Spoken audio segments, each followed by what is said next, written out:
by Maddie's Fund.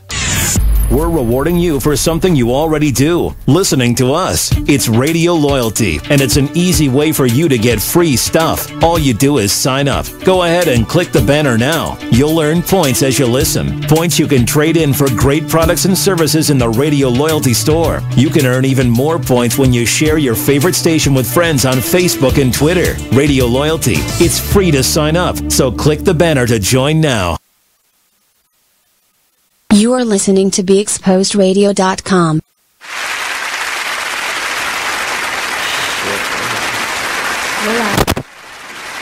Yeah. Awesome. Yes. Welcome to this week's kind of special, actually it's not kinda, it is a special Hump Day discourse because I was on break and I had to come out of, semi-retirement to do this show to make sure that this is, taken out across the world so people know what you're doing here. So, welcome to Hump Day Discourse. Thank you, both ma'am. of I you. do appreciate it. It's good to be back. Yeah. I mean, you're old. Yeah. Don't nobody. Everybody knows Keish from Just a Bit Outside. But this is also a cause that's near and dear to her. So she is joining us tonight in the studio as we discuss Baltimore Black Heritage Week with our friend Lynn here. So Lynn. I'm over here trying to figure out how to go live on the page, and I should have done that. They should have taught me that little tutorial before we started. I asked you, did you have it? I think I got it now. Okay. How you doing, Lynn? I'm doing well. I'm so excited to be here. It's been a really long day of fundraising for Black Heritage Week. So I met a lot of people and talked to a lot of people today. But it's nice to be here among friends to get the word out about this most awesome observance of all things Black. I love it. During August, yes, absolutely. I mean, and we have the best representation. This black pepper ass nigga right here. No. Accurate. Right. I would agree with that. So let's dig into it. So who's running this? Where was this coming from? So the short answer to that is no one. Okay. So when you think Black Heritage Week, think Black History Month. It doesn't belong to anyone. It's a time to observe culture, history, a time to support each other in business, to support the efforts that are going on in our community. Quite honestly, we don't get out a whole lot in the winter. Right. We don't get together a whole lot either. So to do something in August where weather's better. Absolutely. It's a time to be festive. It's a time to be with family. It's a time to celebrate. And so why not use that time to see a real huge boost and support for Black business and just a time for people to, I like to say that it's a time to be extra intentional about being Black and your Blackness. So you don't have to do anything special or spend any money. I mean, you can just be unapologetically Black. Unapologetically, like pull out your Nigerian wedding outfits, wear them to work for no reason at all. Just be really proud, of all the things that make you feel good about being Black. Okay. And being from Baltimore. I love it. Right, and being from Baltimore. So what made you think that this city needed this sort of observance? Well, having lived in a bunch of places that are predominantly Black, one thing I notice about Baltimore that's different is, and it's not any news to anyone who's from here, is that we really have a hard time supporting each other, particularly when it comes to spending our money and our time. And so, there's so many things that are going publicly about Baltimore, with the violence and, some of the challenges that we face. But there's so many awesome things about Baltimore, too. And being a predominantly Black town, there's a lot of things to be proud of that a lot of people who are from here might not even know are going on. Right. So there are businesses and organizations and podcasts and different things that folks just don't know are out there that they can support. And so using this time to promote those and boost that support for those things is really ideal. Absolutely. Is your target audience still very local, or are you having thoughts of expanding if possible? Well, the short answer is absolutely. Right. When we looked into, as what we call ourselves, the planning team, an outreach Right, team, the for planning Black Heritage team, Week, in purchasing the website URL, we purchased it as Black Heritage Week. Our vision is that all over the place, that people are going to be doing the same exact thing. Right. And we've gotten some support with that. We got some folks in Miami and some folks in Atlanta who said, well, we want to do something during Black Heritage Week, and we say, do it, post the hashtag. Absolutely. You know? And so ideally the demographic is everybody. Right. You know, it's everyone, and not just Black people. I was going to ask you that, Right. like, you know, I'm assuming that your target audience would be other African Americans, but, you know, are all welcome. Absolutely. You know, Okay. it's a time to exhibit a sense of pride, you know, in who you are, and maybe to learn a little bit more about what that means, you know, to each individual. But it's a time to support a culture that has vast opportunities to learn about the impact it's had on many other people's cultures, you know, especially in the building and development of the place where we live. Right. So for a person who just lives here, who loves Baltimore, you would learn a lot about Baltimore just by getting into Black Heritage Week. And why not support the businesses that are mostly local Right. people who are from here, you know, Right. that are doing some of these incredible things. So it's for everybody's support and everybody to be a part. Nobody owns Baltimore Black Heritage Week. Okay. Right.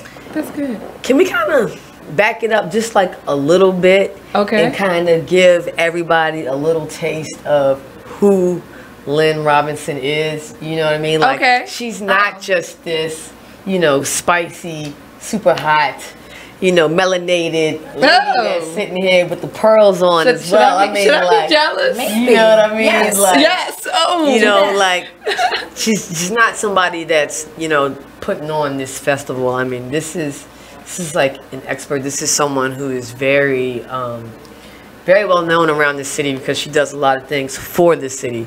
So, you know, like, please, like, you know, take a minute to give us the rundown. Give us the resume. Give us yeah. And she knows that I'm shy about my work, especially with the Think Project. But the Think Project is my company. We're 10 years old this year. We are local, as I am from over east, as we say. You from over east. And I am still very much about that life. And in doing so, most of our work that we do is geared around providing opportunities for people who are from Baltimore, and especially East Baltimore, because a lot of our work is based there, to find ways to increase their quality of life. Absolutely. So we engage in a lot of workforce development, community development. Most of our projects are self-funded. A lot of the projects that we and organizations that we work with are not-for-profit. And so the Think Project is not the organization that at all is behind Black Heritage Week, but through the effort of the work that we do in these communities, recognizing that there are things that that we can do. A lot of times people will say, well, what can you do about that? Well, you can't do anything about the violence. You can't do anything about the trauma. You can't do anything about, you know, the problems, the struggles with addiction. But we say, of course you can. You can do something. And so one of those some things that we've done with the Think Project is the event called The Feed, which is, of course, another event that's featured for Black Heritage Week. And it's our annual resource fair. It's geared toward youth who are struggling with the legacies of traumatic situations that happen to them, many of them suffering through unstable housing. It's an opportunity to engage them in some of the resources that are available to them in East Baltimore, bring those resources to a safe place where they can come and engage in those opportunities. And this year that place is at 1212 North Wolf. The organization is called HEPCAC, the Historic East Baltimore Community Action I know Coalition. exactly where that is. It houses several programs. Two of the primary ones are Youth Opportunities East Baltimore, as well as Dee's Place. What up, yo? What up, yo? Where, you know, of course, Keisha, having been on board with the Think Project for nearly the decade that we've been around, has spent some time and some effort working with those folks in that community to help them increase their quality of life as well. So that event this year is going to be held on Marcus Garvey's birthday, right toward the end of Black Heritage Week on Friday. Okay. And it'll be, of course, at HEPCAC, which is on Wolf Street. Right now, it's not a community event. It's an event that's geared toward the folks that are needing these particular resources. So we're collecting emergency supplies, ready-to-eat foods. We plan to feed people, provide them with those supplies, and also have them engage in some of the resources and opportunities that are available at the center. So if you want to help out, you can visit website and things like that and reach out to us, and we would love donations of emergency supplies and foods. So I don't know if that's exactly what you asked me about. Yeah, but now, No, but I love that, you know. tell us a little bit about your team, like the people that are involved. Right. Like the planning committee. Yeah. Oh, the outreach team for Black Heritage Week. Wow, that it, I'm going to start by saying I'm going to miss some people. If I'm forced to do this without like notes right in front of me, because there's a lot of people who are a huge part of that. And that definitely goes back to last year as the inaugural year. And of course, you know, we held that, much of our events and our headquarters was at Old Town Mall. Those businesses and community members down there were invaluable in helping us to really get the word out of Black Heritage Week and allowing it to become this annual event. As far as the folks who are, you know, throughout the year continuing to push this effort forward, I don't know if they want me to mention them by name, but it's a very small team of individuals who are local business owners and artists. I'm not afraid to mention that the inaugural event began with a conversation. I said a Kevin-sation because I'm talking about Kevin Brown of Nancy Basnack, who I love and adore. But just a conversation about capacity of an individual to do something in their town, and not being limited by what's being offered to you, but creating, you know, these opportunities. So of course Kevin Brown is essential in the planning of this, but there's Andrea Wheeler, who's Hello, Andrea. on this team. What's up, Andrea? Hey, Andrea. There's Linda Evans. She's out there somewhere. Linda. She's really shy, so she's not going to like me broadcasting her. There's Keisha Davis, who is the proprietor of Truffle Butter Hair Emporium. What up, Keish? Love her. She's been on board since the very beginning and was a business that was located down in Old Town Mall before some other things went on with some development down in that area. And then of course there's Pop of Crooked Streets, who is a major part of this planning team and this outreach team, and they've been invaluable even last year with marketing and promotion. And as we're planning this festival that is really evolving, and we're very excited about it, it's going to be at Morgan State on the 18th, which is the Saturday. Definitely pulling on all of his resources and the people on his team, and his relationships, so that folks know the opportunity that exists here, because this isn't just about celebrating Blackness just to be celebrating. It's also about seeing a boost in support financially and creating financial opportunities for our businesses, which include our promoters and folks that are going to come out and vend and sell food and these different things. So so he's been a huge support. And there's a lot of other people that I can't. You just don't have a list. I could be off guard with that. Yeah, I'm sorry. Like I should have forewarned you. Like, hey, I need you to bring. But listen, the reality is that it's just people helping out, because I have a huge group of young adults who just every day they might come into the center and see what they can do to help. They're getting the word out to their friends. They're making phone calls. They're helping passing out flyers. They're coordinating entertainment and youth entertainment for the festival. So I'm gonna shout out Sinel Crowder, because I'm sure he's not watching the show, but as a young adult he's been involved with the feed for the last 3 years, and he's been involved in the onset for the youth component at Black Heritage Week. So we do have that strong youth presence, and you'll be able to see that at the festival. We have a lot of youth entertainment that's going to be there. Well, on that note, we need to take a quick break, but we will be right back with this week's Hump Day Discourse on Salacious Life Radio Show. And we'll continue to talk about Baltimore's Black Heritage Week, the 2018 edition. We'll be right back. Be right back.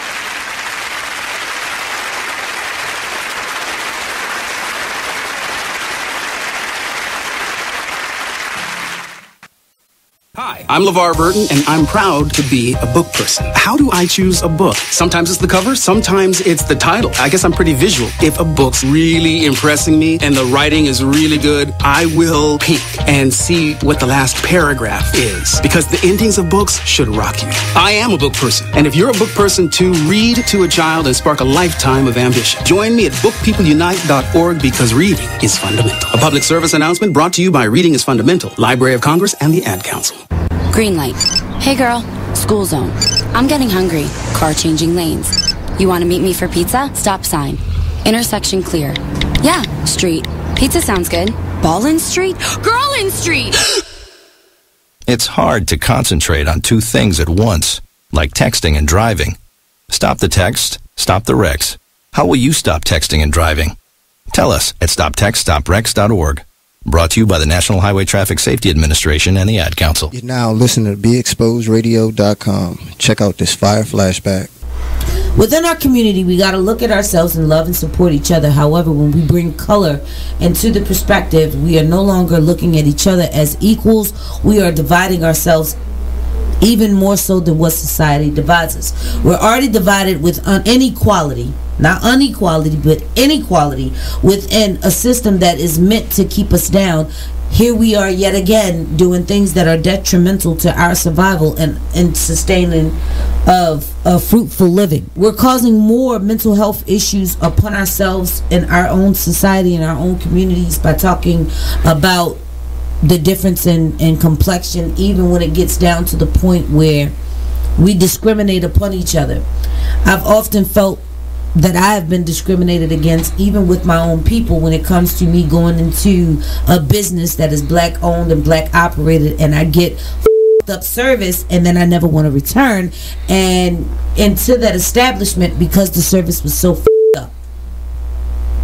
I support those who support me. It doesn't matter what color you are, what race you are. If you are a peaceful person, peaceful, loving person who believes in equality, I will love and support you with the same effort.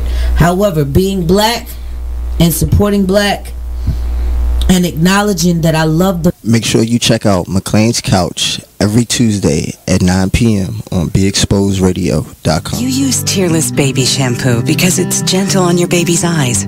You make sure his toys don't have any sharp edges.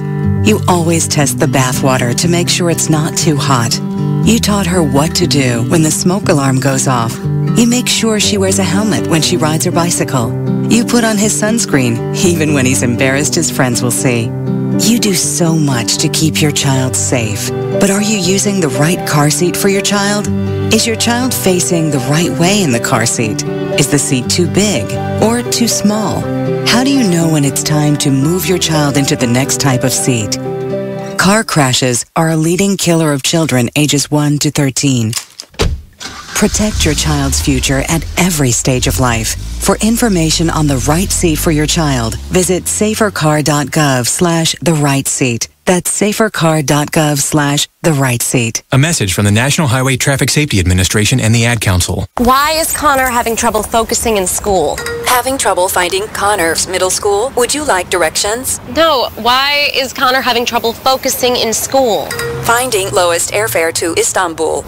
No, I'm tired of fighting with him over homework. Home, walk, restaurant. Need a review? No, I need help. He's very smart, but his mind wanders. He's disorganized. I think I understand. Oh, good. Finding best potatoes for French fries. No! Russet, fingerling, Yukon Gold. Why don't you understand me?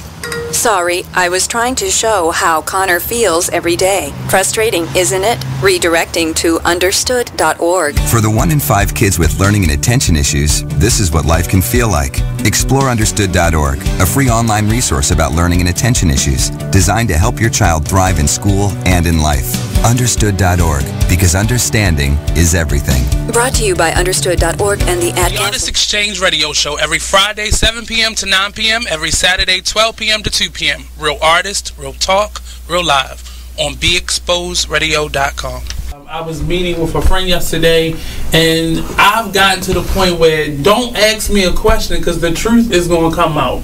Exactly. Just don't do it. If you ain't looking for the truth, don't come to me. Don't do it because I can't hold my tongue. And she wants to be this stylist, boutique, but you're not doing anything in that nature, and I can't take you seriously if you're not doing those things. And I understood why people didn't take me seriously, because I found myself in somebody else's lane. I was good at what I was doing and what I wanted to be, but I wasn't doing it for me. So how can I ask you to take me seriously if I'm living in somebody else's shoes? And nobody can do what you do, and I think that that's a big problem that people face now. Like, you see what somebody else is doing and you want to do that when that's not your lane. That's not your lane. That's not what you're supposed to be doing. But it's popular, it's getting that person money, it's getting that person applause. Oh, I want applause. I want money. Let me stand over here behind them. And then a lot of times people aren't honest with themselves either. Like, I was thinking earlier today, I've been woke for almost 2 days, so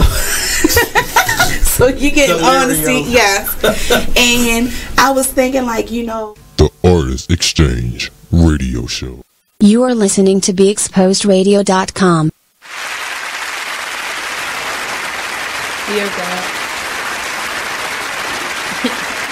Welcome back to this week's Hump Day Discourse on Salacious Life Radio Show. We are here and we are talking about something that really caught my attention a few months ago when you brought it to me. We are talking about Baltimore Black Heritage Week. For the listeners just tuning in, Baltimore Black Heritage Week is this, help me explain it in a quick snip for the people who just tuned in. It's simply a week of observance, a week to intentionally support Black culture, heritage, business, and art in Baltimore. Absolutely. I couldn't think of the right word. You know how you're like grabbing. Grab it out of the air. Grab it. I missed. So give us a, kind of a not necessarily a play-by-play, because I want people to experience, but give the listeners an idea of what are some of the things they can look forward to or things they might want to participate in during the week. Yes, so one of the main things that we work on putting together for Black Heritage Week is the calendar. And so it's not a week of events that we as a Black Heritage Week outreach team are developing and hosting, other than the festival, which is going to be on the 18th. What we do is we look to highlight events and activities that are going on all around town. So we have businesses and organizations that have events all during the week. On our website, blackheritageweek.com, we have the link to our calendar, which we update daily, of events and activities, but also restaurants and businesses are offering specials during that week. So when you click on the calendar for that date, you'll be able to see where you can go and get a special. And you can, of course, support Black business and take pictures and post. And we're hoping from doing that, there'll be a huge increase in support for those businesses. It's like, we're all supporting each other, helping advertise. Yes. And then the restaurant still is making money with their sales, so we can, take benefits with that. Sure, and we're not asking for them to do a special with a discount necessarily. It's just like do something that's a Black Heritage Week special, just to show your support. And so, so they may do the salmon with black beans. Do that for what I mean, right? With mango salsa, just for Black Heritage Week. Yes, do that for all right. And it's still $18.99. No, and maybe you can afford that. Right. How about a chicken and biscuits with Marcus Garvey sauce? I think something somebody like that. should do that. I think somebody should I'm just gonna throw that out there. Connie's Chicken and Waffle. I didn't reach out to them yet, but I'm just saying. But still, hey, there you guys, go. if you're listening, that Black Heritage Week Marcus Garvey sauce. What Keisha said. Right. The Marcus Garvey sauce with the chicken and biscuits. Yeah. Absolutely. Yeah. So really, Ren, what we're looking to do is really promote that calendar and have people just finding all kinds of ways that they can get involved. And we vision that, there'll be neighborhood organizations sending us information. It can be anything from a couple of neighbors getting together to do a cleanup. It could be after school or with enrichment programs with youth or because kids. we're still in the summer, right? Yeah, it could be anything that brings attention to or highlights either the history and culture or the culture as it is now, efforts that are being made around town to bring light to things that people might not know about, especially things that the youth are doing, because they are so dynamic right now. Right. There's so many youth entrepreneurs. The youth creatives are just doing amazing it's really things. good. We just had our summer program up on the campus, and we had our youth workers in for 6 weeks, and they were just so bright and creative and innovative and hungry. I had a great time, showing them how to build things and That's awesome. get dirty. Because that's a reward. That's a reward. And I mean, and it was a good time. And the youth is a big part of Baltimore Black Heritage Week, because not only are they, working behind the scenes, helping things to get organized, helping to get the word out there, but they're also a part of, many different days of the week as well. I know that you have, I remember from last year, because I attended last year, you had, several young African American, men and women, boys and girls that, performed, they danced, they sang, they did poetry, you know what I mean? So, this is another, great thing. One of the things that I love about the week is that, this gives an opportunity for some of our Black youth to have a platform to, to showcase these things. Because, one of my biggest things is that, Baltimore never gets enough positive press. You know what I'm saying? Like, you always hear about the murders, you always hear about the horrible stuff that's going on around here. But let's take a minute to, show you what's really going on out here. And what Baltimore is really and about. And there's so much more. We are very cultured here. Very cultured. This is a city that's very rich in culture. And, a lot of times, the youth doesn't have the opportunities to have a platform to showcase these things. Lynn provides that, and the Heritage Week provides that, because, the heritage isn't just about the past, it's also about the future as well. And that's very important to us. And if I might not, to speak on something that's too heavy, but just today, I was over in East Baltimore, over at the center, and I was talking with some of the youth, and we were planning for the feed, which of course is going to be next week. While we were in the middle of planning, talking about the feed, talking about job opportunities for some of them, one of our participants got a text message, and the text message was that her daughter's brother was just shot 3 times in front of her house, which is literally 4 blocks down the street from where we were. Wow. You want to hold that thought and go to commercial? I think it's about time for the next commercial break. Okay, sure. Yeah, let's do that. Yeah, so we'll take a commercial break. We'll be right back with this week's Hump Day Discourse.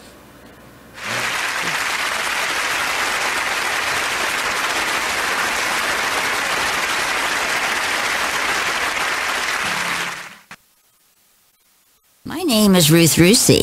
I'm a retired teacher. I'm 91 years old, and this is how I live united. I say retired, but not really. Once a week, I read books to children as part of United Way's education program. Reading to a child creates links between language and literacy. It creates a bond between grown-up and child, and believe it or not, it prepares them for a better academic future. Oh, we read about frogs and flies and pigs with wings, all sorts of juicy stuff. It's a joy to watch all those little faces. I figure I have the time and they have the need. And I've always believed that if we're not here to help each other, then what are we here for really? My name is Ruth Rusi. I help kids prepare to succeed in school. So I don't just wear the shirt, I live it. Give, advocate, volunteer, live united. Go to liveunited.org. Brought to you by United Way and the Ad Council. My name is Meera Batra. I have been in this country 32 years, and this is how I live united. America has always been the land of promise, and in my community, many families have come for a better life. Coming from another culture myself, I know the desire to become part of a community, to feel at home, and to gain the tools for our children and families to succeed.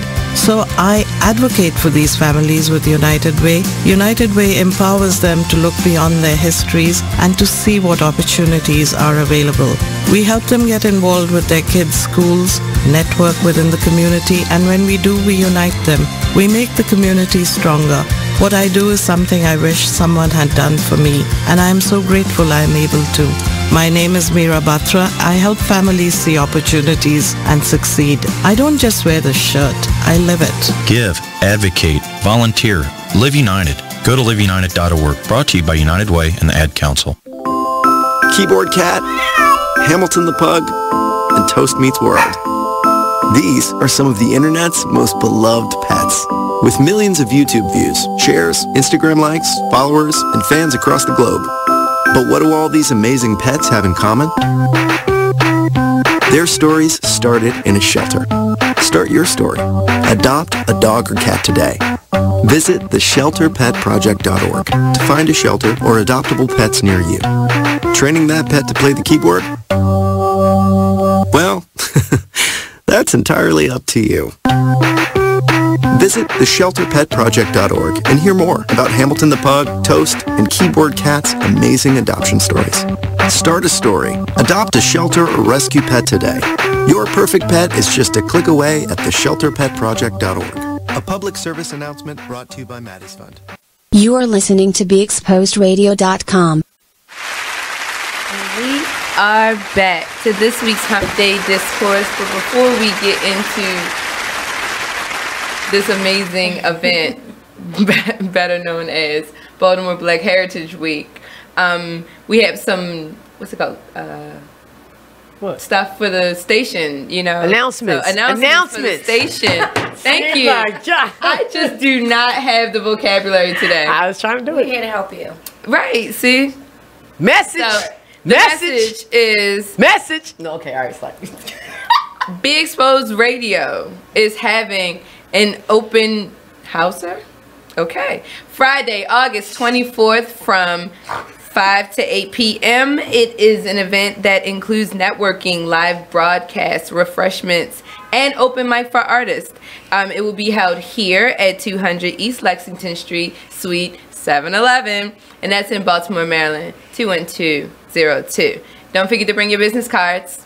Yo, come through. Come chop it up with us. I'll be out there. The other shows will be out there. Be Inspired, Sunset Soul. It's gonna be a good time. Absolutely. Come chop it up with us. So speaking of, we got a few of our co-workers listening in. Hey, ladies, how are you? Lance, what up, yo? I see you. I gotta go back up. I've missed some people, I feel like. But hello, everyone, and thank you for listening in. So Naomi. Yeah, Naomi. It was weird, Naomi. I can't come in the studio without giving you a hug on your way out. You threw me way off tonight. Anyway, so next week we were talking about the children. No, so a child got a text message. Oh yeah. Was it a child they got a or no? It was a person, a young volunteer. adult. So these okay, are, a young adult. Yeah, okay. So it's just a tragedy happens in that moment, and the text message comes through and the person says, oh my God, this thing just happened. And then within like 5 minutes time, everyone was kind of back to what they were doing before she mentioned and got including. So it was like very little impact. The person. And it just, it emphasizes how desensitized I was going to say very little impact. We're very, very desensitized. So desensitized. Yeah. But if we flip that lens, there's a resilience that is real about people that are from here, and I see that in our youth. And that resilience is something that we're looking to build off of and create in a positive way. Absolutely, right? Absolutely. So that's a great a thought. And you don't take a lot of time to think about how crazy things have gotten over the last, decade, 2 decades here in Baltimore.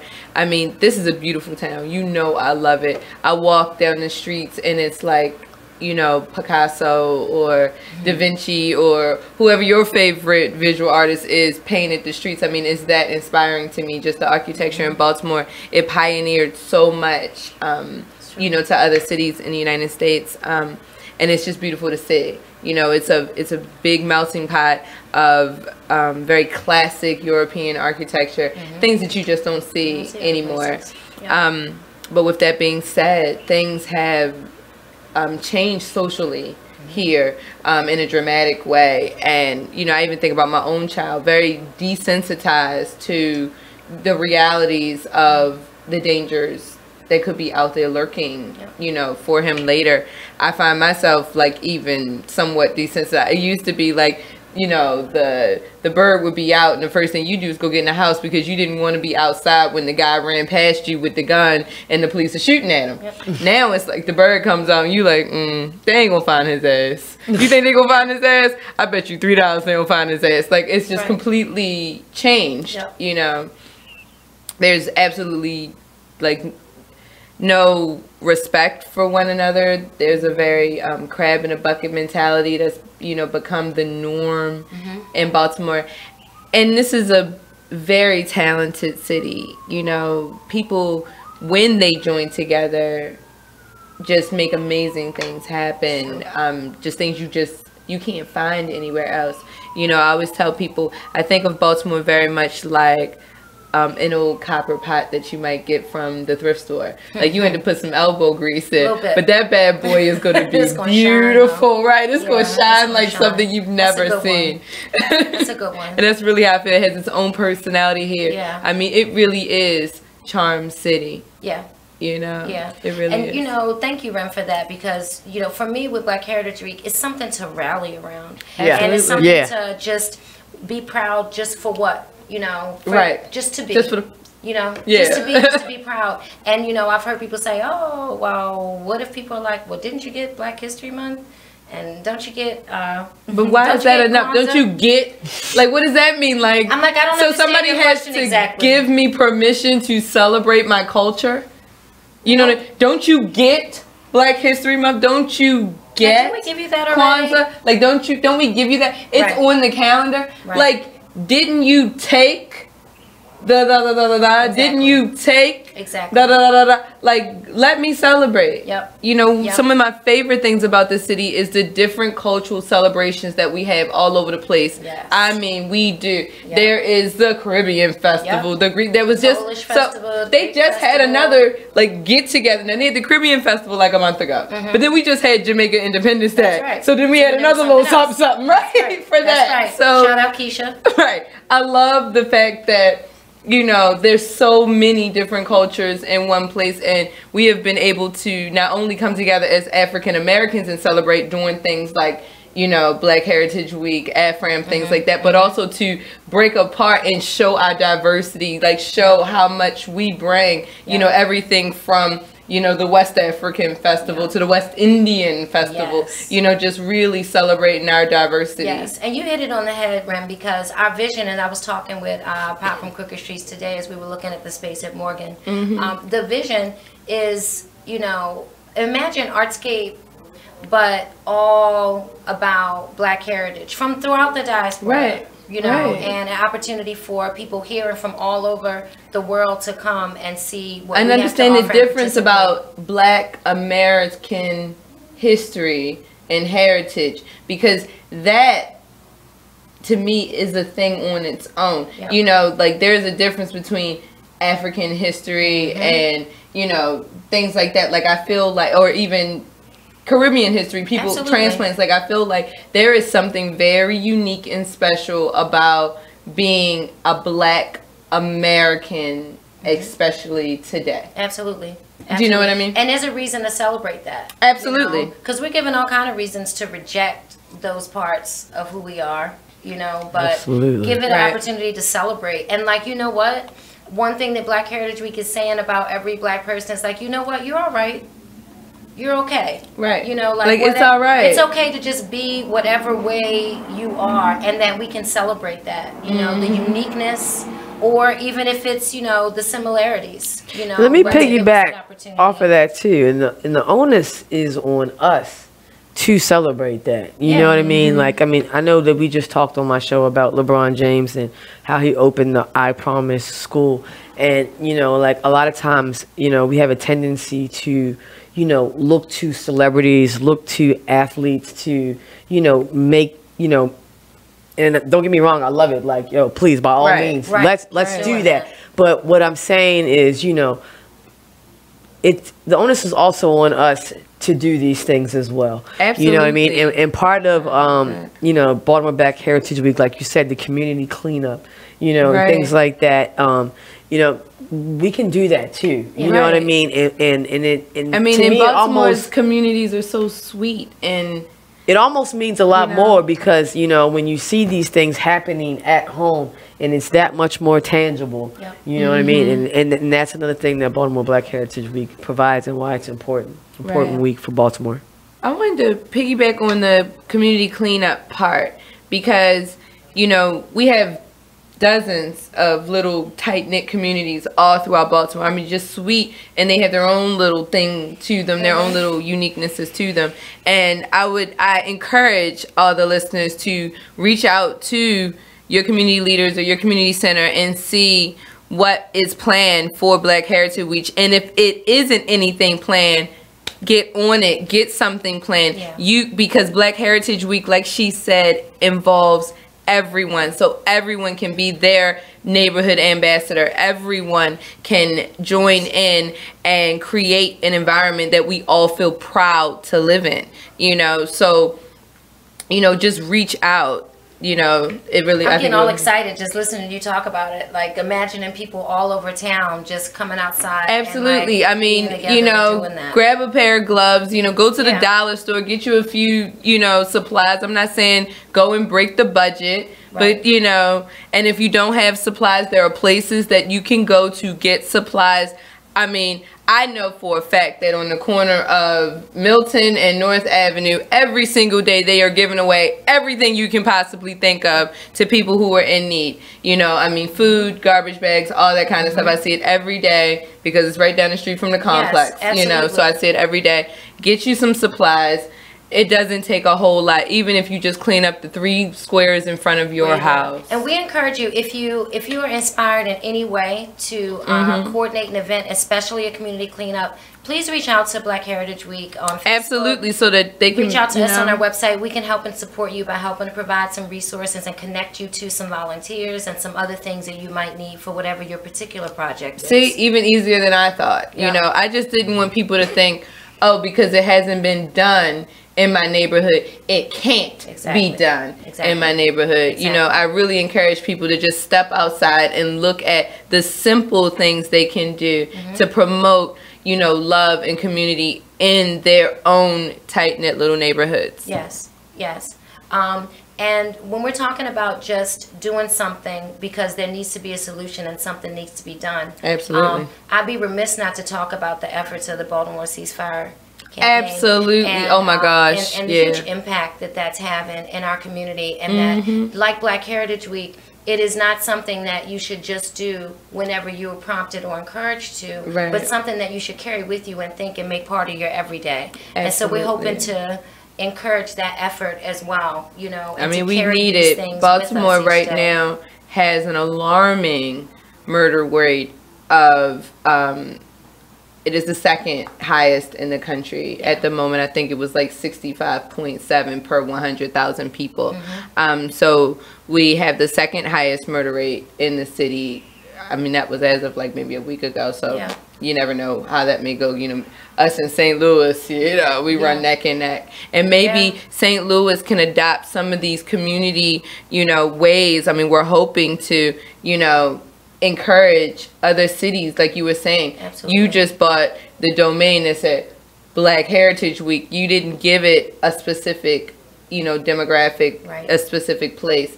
It can really be nationwide, worldwide, if necessary, which, you know what, these days I'm feeling like it might be. So I'm hoping for it. Marcus Garvey said, unpreparedness is a crime, and the Negro was guilty. There's no reason to not be prepared for anything, you know. I mean, considering what we done been through, we better be ready for everything. There's no reason not to, you know, and it's incredible the power that an idea and the collection of people that get behind it can do to make a difference. Absolutely. So I appreciate you bringing me on and being able to talk about this, this observance and encourage people to get into it. Well, like I said, you know, to the people of the social media world this morning, like, I'm supposed to be on break, and there's not always a cause that'll get you up off your ass. Absolutely. You know what I mean? Because like August was supposed to be my chill month. Like I'm supposed to be regrouping and thinking about my, you know, myself and my life and where Salacious life is going. But certain things will inspire you enough to get up off your ass because you feel like even still I need to be a part of that in my own way, you know, and this happens to be a medium for me as an artist, you know. Well, we definitely and I'm glad for having you. Thank you. I'm definitely happy to have you here to I'm share. sending you a virtual hug from over here. Thank you. You ever seen the gift that's like sending? And it's like send. Right. We like gifts. Oh God. Yes, we do. Oh my God. What about the one she used for like 3 years? The fat guy falling out the chair. I love that one. It never gets old. It Can we just do this before we go to commercial break? All right. Can we cheers? I've been waiting Oh my to cheers. gosh, absolutely. Can we cheers to Black Heritage It's Black Week? Heritage Week. Yeah. Community. Because that's allowed. Absolutely. To Salacious Life. Thank you very And much. Be Exposed Radio. Be Exposed Radio. Yes, and my special guest from Just a Bit Outside. Holla. Monday nights at 7 o'clock. Yeah, we gets it in, baby. Absolutely. My favorite sports radio show. So, we still got like one segment left. Is that rain? Yeah, it started. Wow. It's oh my. a lot. So we got one segment left, so when we come back, maybe we can have a little more fun shooting the shit. Yeah, with, absolutely. Because, I mean, Robinson. you know, just catching up on some things that's going on around town. What you been up Do to? I get to stay for the fun too? You can stay for the fun, absolutely. You know, I'm here for it. The second half of We're my not out of show drinks. is a little bit more serious, but it's something that, you know, I feel like is very current and very much in front of me, so you are free to stay. But just so you know, it's about to get real. It's about to get real in here. Hence, I figured I might as well take advantage of the fact that I got my sports expert here on the show, because this both affects both something that she would be very interested in, the sports world, and something I'm very interested in, relationships. So when we come back, we will get into that. But first, we'll shoot the shit. We'll be right back with Salacious Life. That was really good. Mm-hmm. So we got like one more 7 minutes.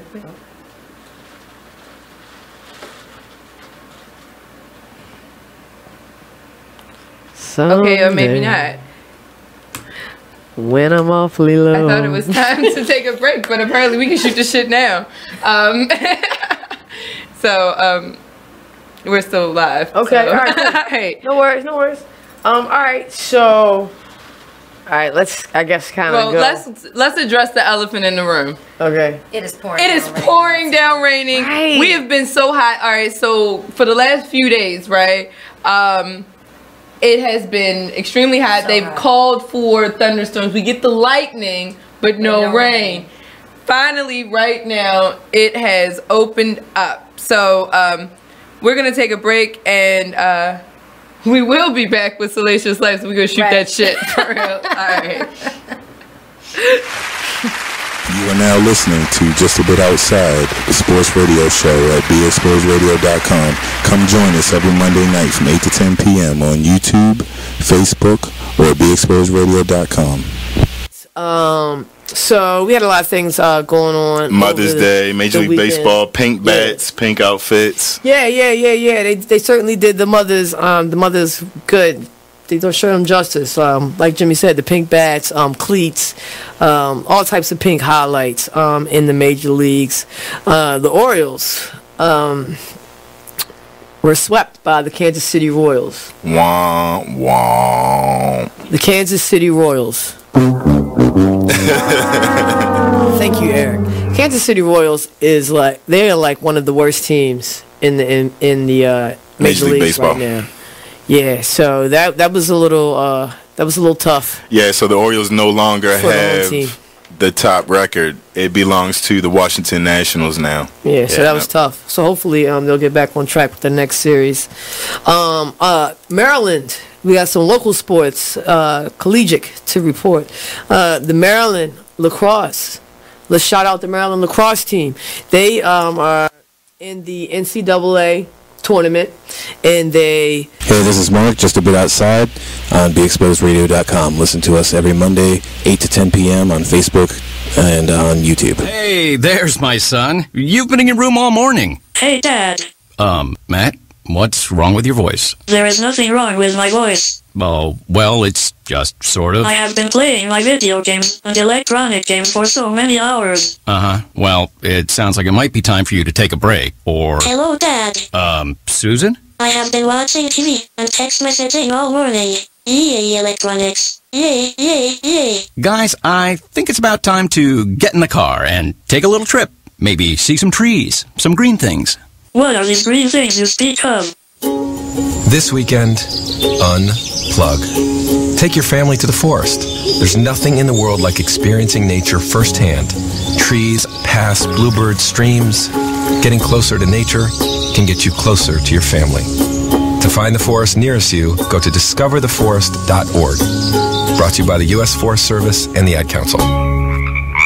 Get out to the forest and discover the wonders of nature with your family, just like Blue, Jewel, and the whole Rio flock. Let the kids connect to their roots. It's gonna be so much fun. Yeah! Woo-hoo! Let's rock this jungle. Yeah! Fresh air. What a glorious morning. Clean water. Woohoo! This is great.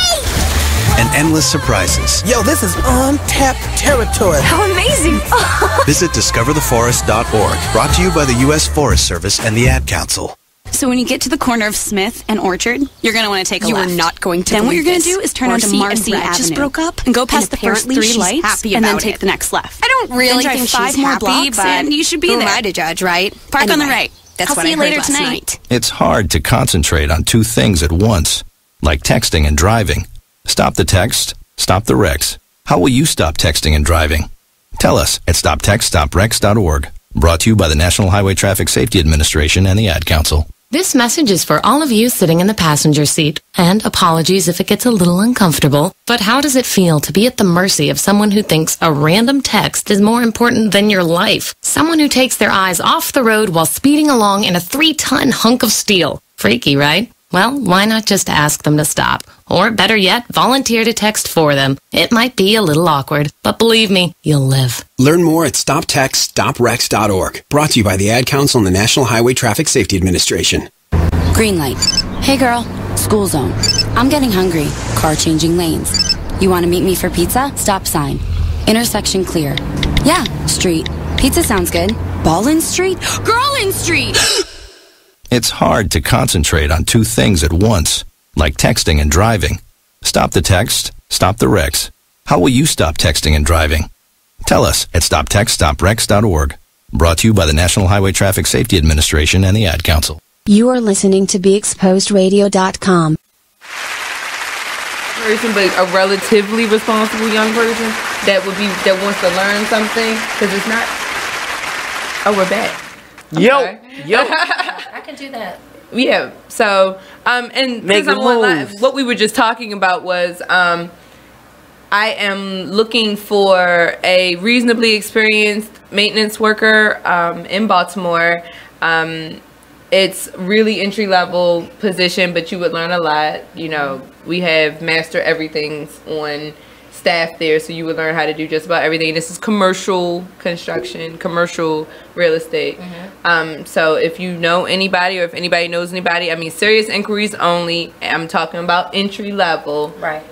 So, you know, I love a young person. So a young person fresh out of a trade school, a vocational school would be perfect for this. They'd get some experience and be able to move on in a specific, you know, vocation. But I would need to feel like they were reliable. Right. Like that, you know. I'm going to ask, what about background? You would need to pass a background check because we're at the courthouse. I manage the courthouse, so you have to pass a background check to go in and out the courthouse.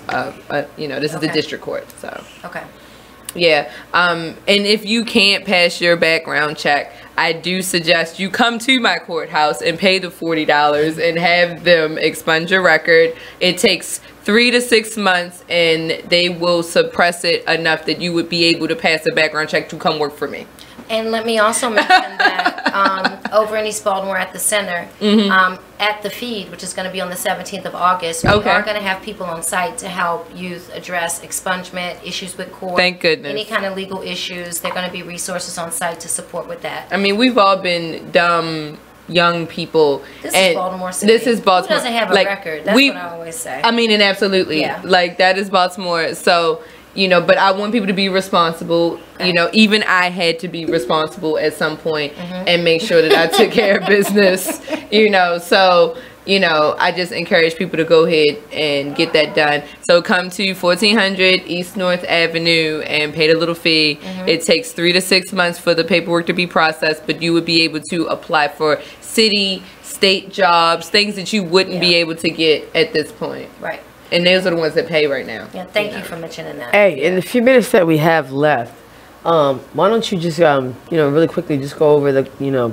for people who may have joined late, you know, the events that's going on during your week, as well as, you know, the Facebook page and, you know, how to get in contact with you if you want to vend, volunteer, get involved, perform, whatever. Because, you know, we still taking people. She's still taking people. It doesn't matter. We don't stop. We work around the clock. Okay, thank you. So again, Black Heritage Week is August the 12th through 19th. We're beginning on Sunday of this week coming and going through Saturday. During that week, we encourage folks to observe Black heritage and culture by being among Black people in environments where folks can support Black business, support Black art. During that week, we are promoting events and activities that are being sponsored and hosted by businesses and organizations across the city. We encourage you to visit our website, blackheritageweek.com, where you can find tons of information about Black Heritage Week itself, events that are being promoted by organizations and businesses, as well as some key events that we are highlighting, which include Sunday is our kickoff and community cleanup day. As Rem was mentioning earlier, we encourage you, if there is not a community cleanup organized in your neighborhood or at your organization, please do so. If you need some support, we encourage you to reach out to us. We'll be posting where those events are taking place, so you can go and you can support those events if you're not able to coordinate one on your own. On Wednesday is the Black Filmmakers VIP reception. That's the key. So do you have me down for that? Say that 5 times. I definitely have you down for that. Okay, all right. It is a champagne and popcorn event. It was excellent last year. We really appreciate the support of the Black Film Festival in helping us to put that on, as well as the local Black creatives who provided their film shorts for us to show. It's going to be held at Nancy by Snack. Again this year, Kevin Brown, our gracious host, it's going to be on Wednesday, the 15th of August. From 5 p.m. to 8 p.m. We encourage you to follow us on Facebook. The Facebook page is Black Heritage Week. Baltimore Black Heritage Week is the Facebook page. Instagram is Black Heritage Week. We are updating the calendar regularly. We'll be posting additional details on all of our key events, so we encourage you to stay connected in case there's a change, because we know that, as we talked about the elephant earlier, the weather has been crazy. So some things about our events that are supposed to be held outside, we may have to do some adjustments. So stay in touch with us, follow us. Please be a friend, encourage other people. One of our co-workers, Co-Ed Bliss from McLean's Couch, said put her down for that. What up, Co-Ed? Oh, absolutely. Right. So, you know, make sure Co-Ed, Dr. Red, Keish, you know, the Be Exposed family would like to support. You know, I love it. I welcome you, ma'am, to the event. And if there's anyone that you would recommend that should be a part of this, or if there's someone you think would be good for the festival, or you know, if it's just someone you think that we should be talking to or have a relationship with, please send us a message, post on our Facebook page. This is literally a community effort. All 600 or whatever people that are liking our page and part of the outreach group, these are all the planners of Black Heritage Week. So this is definitely a people don't like to say grassroots anymore, but this is literally from the ground up. I like it. I like grassroots. So I just wanted to take a moment. I got to get ready to go to break, but I definitely wanted to just say thank you. Thank you for coming. Thank you for sharing this. Like, this was, you know, definitely motivation to not only get up off my ass on a Wednesday night during my vacation month, but get up off my ass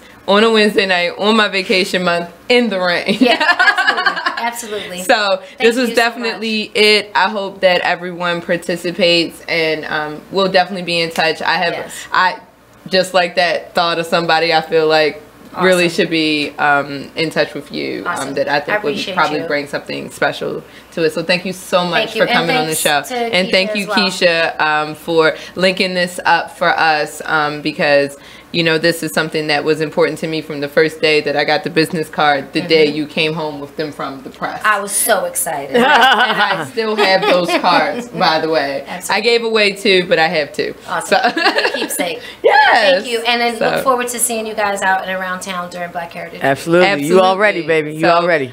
We will be sharing Black Heritage Week information on the Salacious Life Radio Show page so that you can keep in contact with them.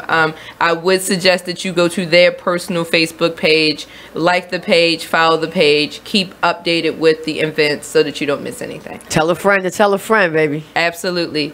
All right. Well, we are going to take our break. We're going to say goodbye to you tonight. And when we come back, Keisha and I have to talk about something that is a little risque. I'm going to be gone for that. Yeah. I'll be tuning in.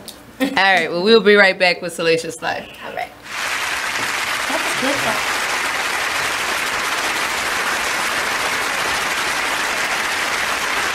Check out this flashback from Sunset Soul Radio. You know, just us as a people, I feel like you should not feel good about that. I'm not quite sure why that's why you would feel happy. Like that's the part I don't understand. Like I can appreciate the women feeling like, you know, they told their story and finally justice is going to be served, but I don't understand the feeling happy about it, or the thought that as a woman, because which I've been hearing that a lot as I hear people talk about it, and I look at it on Facebook, and I've heard other radio stations speak on it. It's like you should as a woman feel vindicated, or you should be happy and proud, or you being a survivor of molestation, I know you should understand and be happy about it, you know, pro Me Too. I don't agree with that. I don't agree with, first of all, that I should feel any kind of way, and I don't find that doesn't make me happy to see a man go to prison, especially at his age, and basically for the rest of his life, and dealing with the fact that, you know, his own personal things, his daughter just died. Like, I can't be happy about that. Even if I feel justice is served, I can't be happy about it. I would just say nothing. I would just feel like, okay, we won, justice is served, and that it will be the end of in my opinion, my emotion. But the thing that bothered me is today, he had, after the verdict, he had an outburst. And the prosecutors... Sunset Soul Radio, Thursdays from 7 to 9, only on BeExposedRadio.com. You are listening to BeExposedRadio.com. We're back with the shit. We are back with the shit. We're back with the shit. You know, welcome back to this week's Hump Days Discourse. Thank you for tuning in to listening to us explore and explain Black Heritage Week. It is an amazing event that I hope you all take part of. But since I had Keisha here, and she is my resident sports guru, because she can answer 90% of my questions about anything sports related, and the 10% that she can't answer, she finds out really fast, because it's more like 95. All right, well, 95. Right. So I figured since I had you here, I have to talk about this to someone, and you're the only person I feel like can have this conversation with me. This bothers me. Can we talk about this domestic violence case at Ohio State with Urban Myers? Okay, yeah, absolutely. So basically, Urban Meyer and the Ohio State football program is under fire. There's been a lot of controversy about in 2015. Right. There was a domestic violence incident with then assistant Zach Smith. Who who was accused of choking his wife Courtney Smith, right? Wasn't that the story? Okay. It's correct. And Zach Smith has been with Urban Meyer for, quite some time. And basically what it all comes down to is people are saying that Urban Meyer knew about this and didn't say and anything. didn't do anything. Now, this is... So what is your thoughts? Do you feel like as the head coach, right, and this is the assistant coach, right, at Ohio State. Now, this is a big program. I mean, this is one of the best, athletic programs in the country. It's very well known. Like, do you feel like he was obligated to speak up about the domestic violence? Well, this is the thing that I wanted to just kind of get in really quickly. It's kind of like, the age-old story, or should I say like taboo when it comes to this topic, when it comes to this social issue. It's that somebody knew about it and didn't say anything. I mean, if we go back to the incident with Joe Paterno and Jerry Sandusky at Penn State, that shit went on for decades, and somebody knew and didn't do anything about it. Right. So, that it's 20, I always say like, man, it's 2018, it's 2018. That in itself is just, alarming. And then when you talk about a program with the caliber of, like Ohio State, like just to give you guys an idea for those who aren't football, college football fans. Okay. Right. Raven Stadium houses maybe like, 75, 80,000. Ohio State houses well over 100,000. Wow. So, I mean, their college basketball is on the equivalent of our national basketball here, if not more. National football here. Bigger, because, they have a bigger house and, essentially, brings in more money. So, this is kind of... a conundrum, if you will. Right. Yeah. When it comes that's to really why I wanted to talk to you about it, because the sports world, yeah. This is that's a perfect word for it. This is a conundrum. Yeah. So I kind of went off on a little tangent there. What was your original question? So my original question was, do you feel that Urban Meyer should be obligated or should have been obligated to speak up, speak out, say something if he did? Because I don't want to, judge. First, he most definitely knew about it. Okay. Okay, like seriously, like he most definitely knew about the situation. And you said, does he have a responsibility to speak up about it? Right. Absolutely. The head coach of college football is, one of the faces of the program for, athletics at a college and at the D1 level. You know what I mean? Like, unless, you're another school that's known for another sport. In other words, Duke is known for basketball, not necessarily known for football. Program. But, when you think about college football, you automatically think of Nick Saban. You think of, Joe Paterno. You think of Harbaugh with God, what was that, Michigan? And so this is like this is the face, this is like the person that one of the main people that represents the program. And with so many domestic violence cases going on at the pro level as well as the college level, and people really trying to get a handle on that, most definitely you are responsible, and and withholding that type of information, and in essence you're incriminating yourself, right? And this is why, even though I think it's bullshit that he's on paid leave right now, he is on leave, right? But but paid leave, like, shouldn't there be harsher penalties? Like, I feel like somehow like the paid leave is somehow like deflating the enormity of the actual situation, like what really happened. You know what I mean? Like taken away from it. Like there's a cause and effect for everything. You know, I teach my son every day, like you do something, there's a positive effect or there's a negative effect, or whatever you do, everything you do. Like I feel like Urban Meyer is not really feeling the negative effect of him withholding, real information that may have helped someone. Okay, so here's the thing. So, even though everybody can come to like their own conclusions, I come to my own conclusions. Yeah, absolutely. I let off by saying, "Oh, he most definitely knew about it." Right. So that's just me coming to my own conclusion. But the thing about these cases is there's a process that you have to go through. There is. You know what I mean?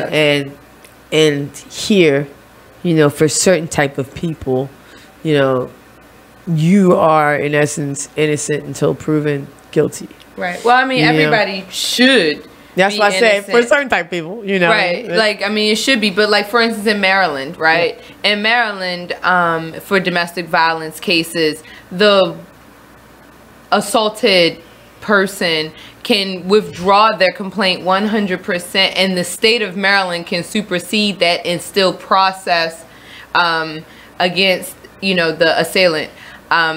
It's very difficult to get orders of protection or peace orders in the state of Maryland.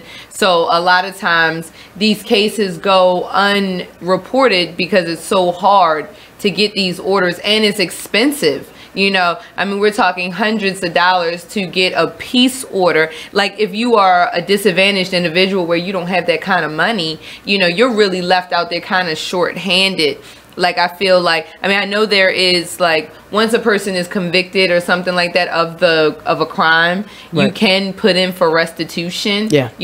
But you've still had to fork out this money that you may or may not have had. You've had to get up in front of a crowd of people and relive the incident more than once just to get a order of protection or a peace order, here in the state of Maryland. Like I'm not exactly sure how it works in Ohio, but I just know from my own experience and working in the courthouse, like the process is very difficult, and I think a lot of times things go unsaid because of that process. And then you've got the people who have political pull. Right. Well, in this situation, this is a high profile case. Absolutely. You know what I mean? So like I said, that there's a process that these type of incidents and cases go through. There's a school investigation. Of course, there's also like a formal authority investigation that also goes on as well. And the thing about these is that these investigations are very thorough, and I can almost guarantee you that a lot of it is already taking place before us even knowing. And and this kind of takes me back to the whole paid administrative leave. While they're going through these investigations, and while he's kind of on like I guess like this privilege suspension, right? He hasn't been privilege proven suspension. Is a good way to put it. Yeah. He hasn't been proven guilty yet. So due to the rules, like I said, he's still gonna get paid until it's like okay, we have XYZ evidence saying that yes, you did knowingly know and withheld information, withheld this incident for like 3 years. And another thing about these situations is that we just started talking about it, so there are so many more layers to this that absolutely. Haven't even been peeled back yet. So like a few days ago, Zach Smith, tweeted out that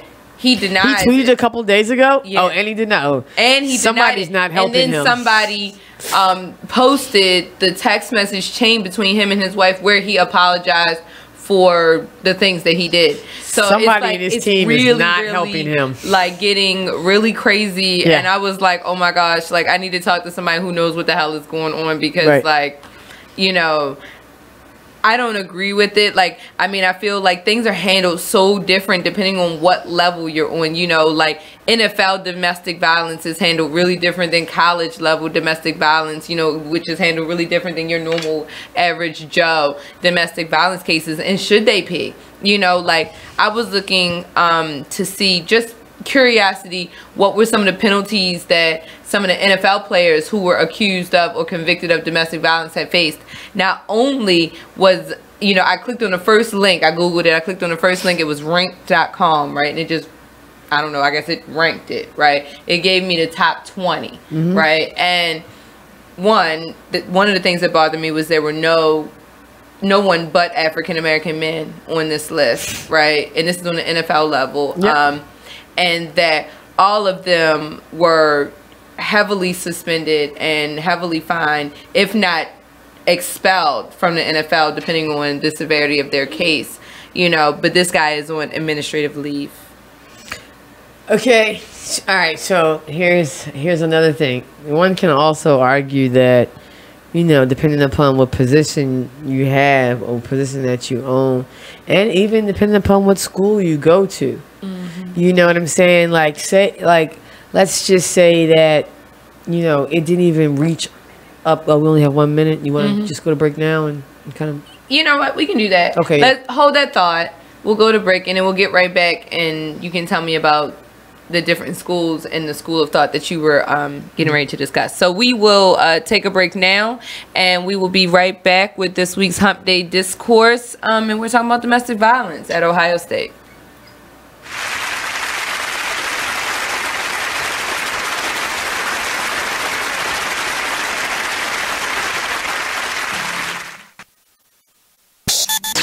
Join the club that gives you stuff. Hey, thanks! Radio Loyalty. Here's how it works. Just click on the Radio Loyalty banner right now and sign up. Then, you keep on listening like you already do. But now you earn points. Those points add up, and you can trade them in for stuff in the Radio Loyalty store. Earn more points by sharing your station with friends on Facebook and Twitter, answering surveys, and by using the apps in the New Players App Store. Pretty simple, right? Radio Loyalty. Click that banner to join now. Black by Demand radio show. 2 years ago. If you broke that bike and it don't work, that's on you, brother.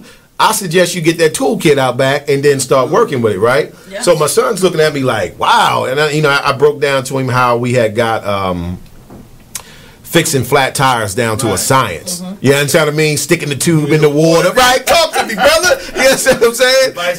Yeah, you know, critical thinking. And seeing, we look at that now, and like kids, they not as on hands like we were back in the day. That's because nowadays you don't have to put the bikes together anymore. They can come assembled. Yeah, everything's coming assembled. In the store, they ask you like if you want it already assembled. Right. Back then, you just got the box with 1 million pieces. Right, and today I don't think they could work with that. It's just like the thought process. Nowadays, you get a bike that's already put together. Now, when you were younger, you had to put this bike together. You got to put it together. That basically closes your mind into learning how to do something. Now. Yes. Now you're giving it something. So, okay, you take this, and this is what it is. Right. So now we have to run with this instead of teaching the child. This is how you put this together, so you see the result as this. Right. Critical thinking. I like that. Absolutely. So look, not to cut you off, Mr. Denise, but let's go on first commercial break. And then we'll come back.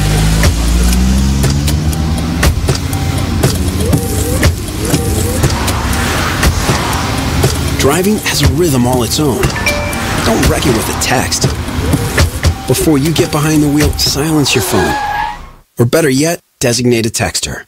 For more text-free driving tips, visit stoptextstoprex.org. Brought to you by the Ad Council and the National Highway Traffic Safety Administration. Green light. Hey girl, school zone. I'm getting hungry. Car changing lanes. You want to meet me for pizza? Stop sign. Intersection clear. Yeah, street. Pizza sounds good. Ballin Street? Girlin Street! It's hard to concentrate on two things at once, like texting and driving. Stop the text, stop the wrecks. How will you stop texting and driving? Tell us at stoptextstoprex.org. Brought to you by the National Highway Traffic Safety Administration and the Ad Council. You are listening to BeExposedRadio.com.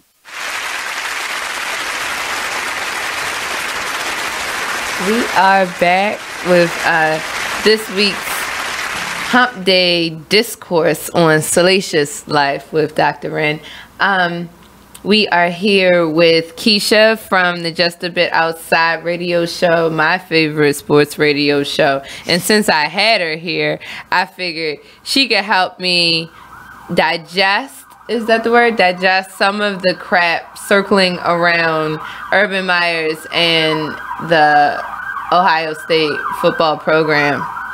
And we are in Baltimore, so, you know. That was like right on time. It was right on time. It was like Ohio State football program. Foreshadowing. Right. So, I definitely, so you were saying, depending on which school you go to. Yeah, which school you go to and, you know, how big the football program is. I mean, just think about it. Like, okay, let's just say if it was like the head coach at like Towson or Morgan or Coppin. And, you know, they would instantly be fired. Right. It wouldn't even be any questions at all. You know, then it doesn't have, you know, it's not the caliber of program that Ohio State University brings. So I mean, they're, like they say, there's levels to this shit. Right. So you know, like when you're in a big part, you know, when you're in a big part of the NCAA, a major part of the program, and you know what I mean, like you have people who are donating to you millions of dollars. Right. You know, yearly. You know, there's. So do you think this different incident rules. will negatively affect the money that's generated by the program, then hence affecting the program? Do you think it won't be that really high ranked, you know, football program going forward? Or do you think that the players will be able to shine past this shadow that's been cast by an assistant coach and coach? You know, that's kind of an interesting question. And, you know, I can't help but think about what you guys were talking about earlier when we were talking about being desensitized to certain type of things. You know, I can remember back to like I would say not even as far back, maybe like early 2000s. You know, when these things like really started to come out with some of these programs and some of the things that, you know, these people got caught up in. It was just like, you know, wow, you know, they can't believe this is happening. And now it's kind of like, man, that shit happens all the time. You know what I mean? And I just think that, I don't know, just because of the desensitization, like, not necessarily that it's not really a big deal, but it's a big deal only because of the program. That's really how I feel about it. So, like, yeah, it really is. If it had been a less positive, or not positive, but less prestigious program, this wouldn't be as much of a, you know what I'm saying? Like, yeah. And honestly, like, you know, you made a comment about how things are handled across leagues, right? So, you know, I talk about sports. I talk about a lot of different sports, right? You know what I mean?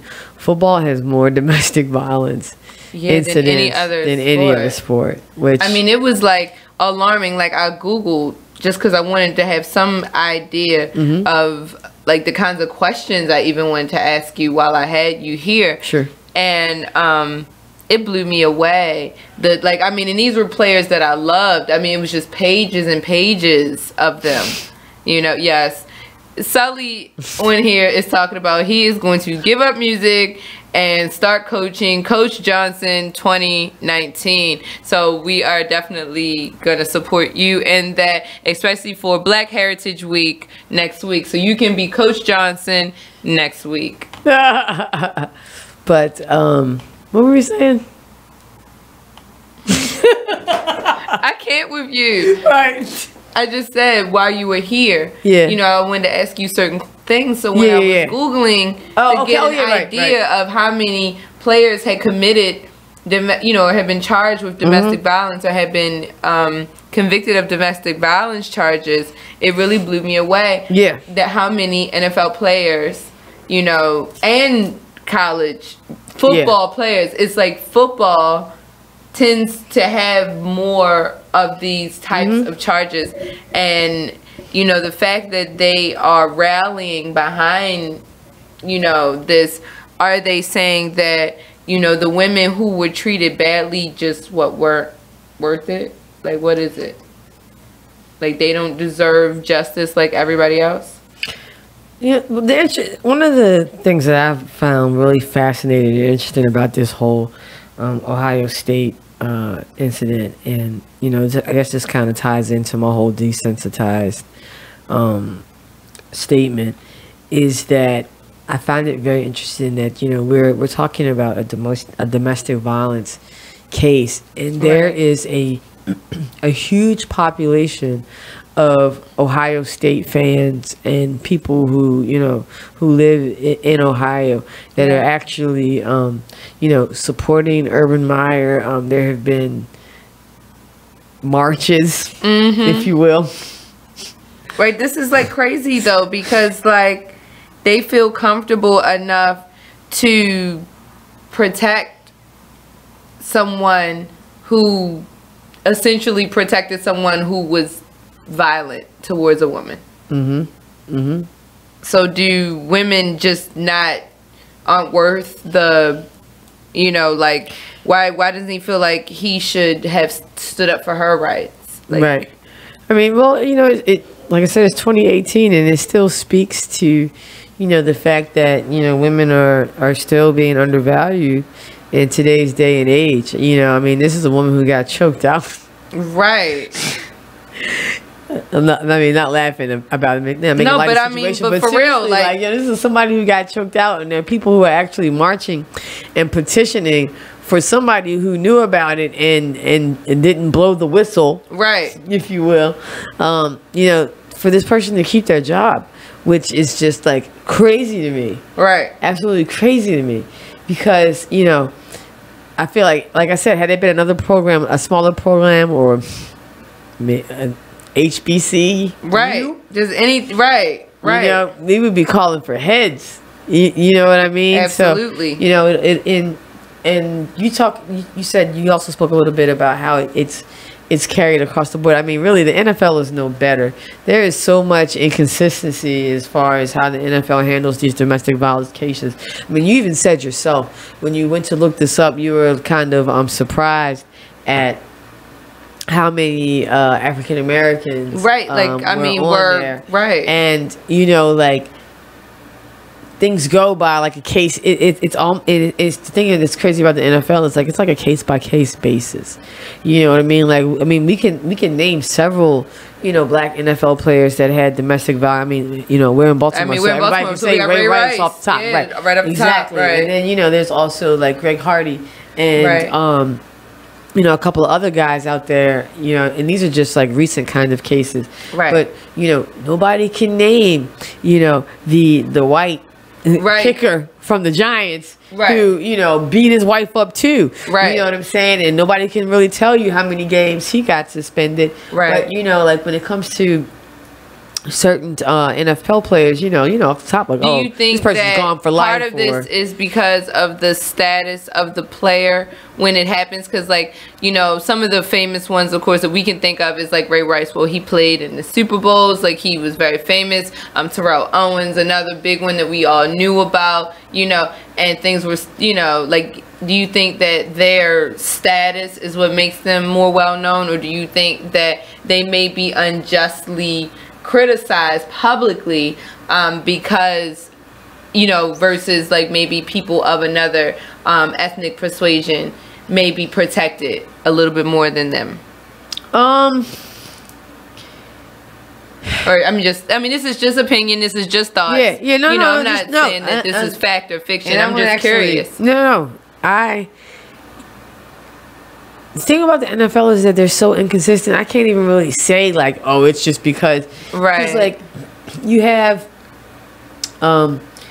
the Ray Rice incidents where there was like visual evidence, which I think like was a huge disadvantage, and what made that case so rare, and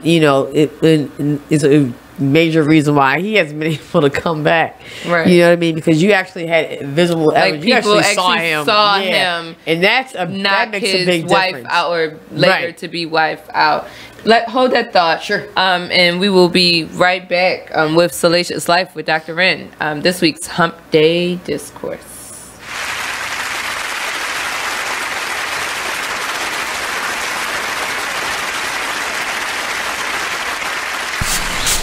Whoa. The moment my son saw a redwood tree. It's huge! Is the moment I knew that for him, You can't even see the top of that thing! even the sky has no limit.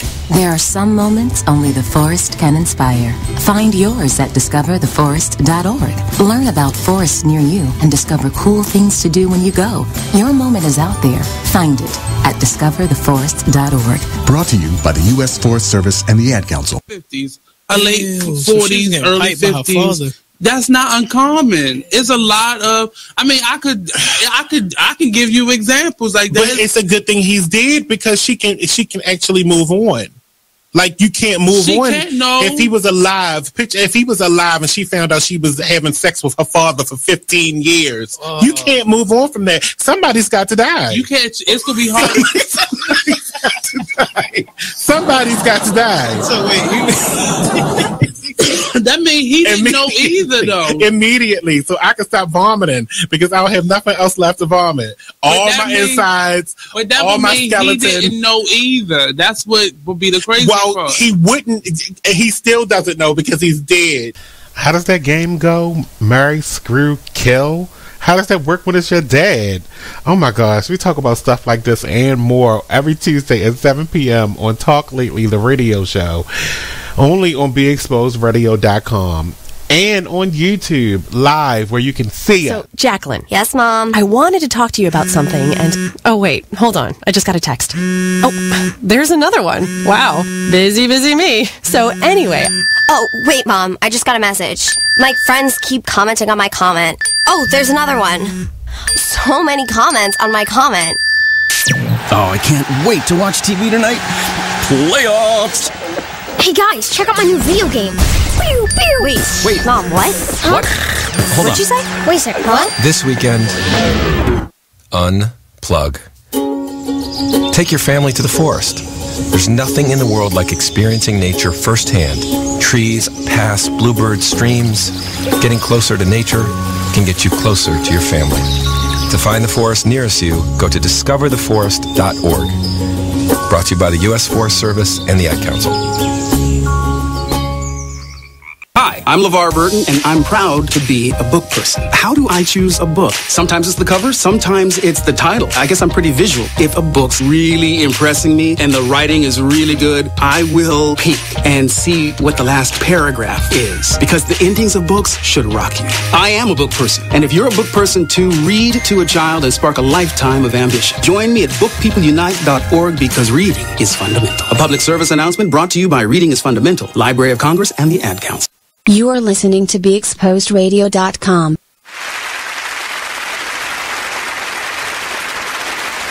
are back with this week's Hump Day Discourse.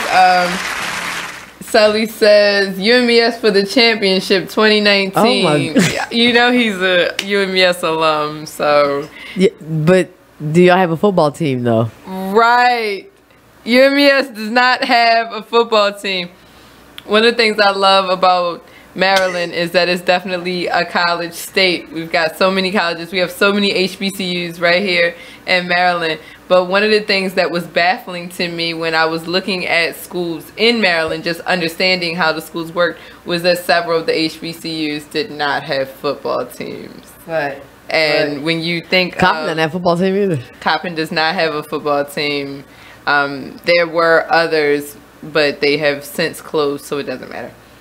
I'm going to go bring them up.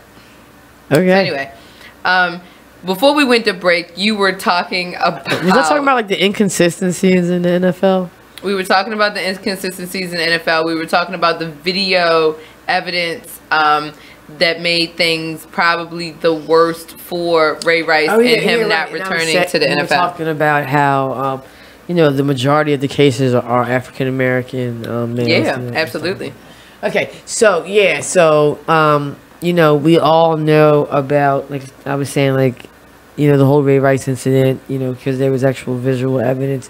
And, and that was one of the things that made that case so unique, because you got to see firsthand what happened, like, on that elevator. And I think it's something about actually seeing the incident, like, take place right in front of your eyes. The idea of thinking, okay, he hit his fiance. Makes it more real. You know what I'm saying? To actually see it. Now, we're very desensitized because, like, there was parts of me that felt like, not that she deserved to be punched like that or anything, knocked out, but I was like, yo, like, she slammed spit at that man and was mushing him and didn't expect a reaction. Like, I was always told, don't give a man a reason to put his hands on you. In the same breath that, a man better never put his hands on you kind of came out. I was also taught not to give him a reason to. Do we, like, if someone gets hurt, so for instance, let's just take the Ray Rice case. His fiance was hurt and she was knocked out. He knocked her out, and he had to be penalized for that. Like, do we, like, unjustly, like, because a lot of people did say, well, she spat on him. Like, do we sometimes, I think, make the victims worse? Like, she reneged her story or recounted her story, like, almost immediately, even though we have video evidence of it, and she didn't want to press charges, and the state of Maryland came and pressed charges. Like, do you think that, or state of New Jersey, because they were in New Jersey, came in and said, we're pressing, we're thinking about pressing charges regardless, because they can do that. Yeah. Do you think that, victims feel like it's such a hassle, it's so much worse, so we don't say anything? Well, do you mean like in general, or are you talking about? I mean, just in general, like, like I was looking at this, like in sports, not in general, but in sports, yeah. Like, these women who are being abused are married to or involved with very wealthy, or very promising, depending on your situation. Let's just use the words high profile. High profile. They're in these high profile relationships. Do you think that they're feeling like they would be discriminated upon? Well, I mean, it's not even, not just discriminated upon, but will anybody even listen to you in the first place? Right. You know what I'm saying? So, I mean, because there's a lot of, and the thing about this whole domestic violence thing, like, it's a very thin line between, real situations and then, like, these type of situations, people who are looking for money or looking for something, so I think a lot of times in the cases when it does happen, a lot of these women, they aren't on the same level as these athletes, so a lot of times, they might not even get heard in the first place, or it might take another 2, 3, 4 incidents from the same individual before somebody be like, all right, this joker has a problem or something like that. Right. You know what I mean? So, I don't think it's necessarily that women are, like afraid. I just think that, there's a lot that comes with dealing with a high profile character. And then also too, I mean, there might be some element of that because, once you like blow that whistle or make that call, the media's gonna be in your face, like, around the clock, 24/7. So it takes a certain type of person to be able to deal with that as well. You know what I mean? So and you also think about women who have already been, they're already broken. That's like a whole nother story. Exactly. Because so many people, especially in our community, have already dealt with some level of violence or some traumatic event that you were already diminished slightly, and then to have something like this to tackle on top of it could really be like a big issue. And they have all these so I've been thinking about this domestic violence thing, right? I mean, like, really thinking about it, thinking about this Urban Myers thing, thinking about Zach Smith, thinking about all these NFL players. I mean, people I loved, you know, like from my favorite teams, like I loved, and I'm just like, no, not you too. Anyway, I'm thinking about this, and I'm like, what resources do women have, or men? Because I'm not saying that a woman can't be abusive as well, you know, but, you know, I'm thinking about these resources, and I'm like, you know, where do people go? You know, who do people turn to? Because like I was telling you, like at least in Maryland, like to get an order of protection, it can be expensive to somebody who, you know, may be disadvantaged, you know, or like if your money is all tied up in your spouse and your spouse is the one beating your ass, you don't want to say, hey, can I have $150 so that I can put an order of protection against you? Right. I mean, that just doesn't quite work out, you know? Yeah. There are, okay, so I can only speak from experience of what happened here. Now, with the whole Ray Rice incident, you know, you're talking about like organizations and places women can go to. You know, a lot of people might not realize that, you know, the House of Ruth was very involved with that whole entire case, and you know, just with the whole aftermath, and also I guess with the whole, you know, like rebuilding with you know, the Baltimore Ravens and you know, the community. You know, the House of Ruth had a lot to say and a lot of involvement in that. So with that being said, you know, I think it would be great if the NFL, you know, NFL teams like the cities would take, you know, that type of approach, you know, partnering up with, you know, places such as my sister's place, the House of Ruth, Kathleen McCauley Sisters of Mercy. There are several groups out there that, you know, are specifically, you know, for women, and you know, like these organizations know that this is a problem. You know, there are domestic violence cases out there that we don't even know about. I mean, there are like hundreds of them, you know, and this is like public record. You can look that up at any time. And so, you know, that's one thing that I would like to see from the NFL. The NBA, you know, I was just talking about the commissioner Adam Silver, and you know, and how he's kind of, you know, he's like the predecessor for David Stern, who was a great NBA commissioner. But they have these programs where, you know, we stand together, or you know, like we can, and these are like programs that are specifically about the interaction between these players and women. You know what I mean? So that, you know, when you have these type of programs in place, when you have that type of interaction, that type of fellowship, I think that definitely helps the players. Like also, a disproportionate amount of football players that commit domestic violence. Sure. You know, there's definitely a disproportionate amount. So with that being said, is there a flaw in maybe the sport or how it's coached, or, you know, do you think that that's something that's being looked at and addressed? I mean, there was the whole concussion thing, you know, like, are they looking at, you know, are we pushing these men? Are their hormone levels off? Like, not that I'm justifying their actions, but there is definitely a correlation between domestic violence and football. Yeah. You know, like, I mean, it's so disproportionate. You'd be insane not to notice the correlation there. You know, so, you know, I wonder if, like, are they looking into what may be causing some, not all, some of these men not to be able to handle, you know, certain situations? Well, you know, I mean, we all know football is a very violent sport. It sure is. You know, and I have a theory. It's very unpopular, but I have a theory that we are going to see the sport of football dissolve, like, in our lifetime. You know, like, CTE is real. And, right. You know, just the whole nature of the sport. I mean, you have to think, like, some of these guys have been playing football since they've been 5-6 years old. Right. So they've been, you know, like, basically raised and nurtured to hit, to be violent, to be the strongest and most outrageous, you know what I'm saying, person out there. And unfortunately, a lot of that stuff translates into their everyday life.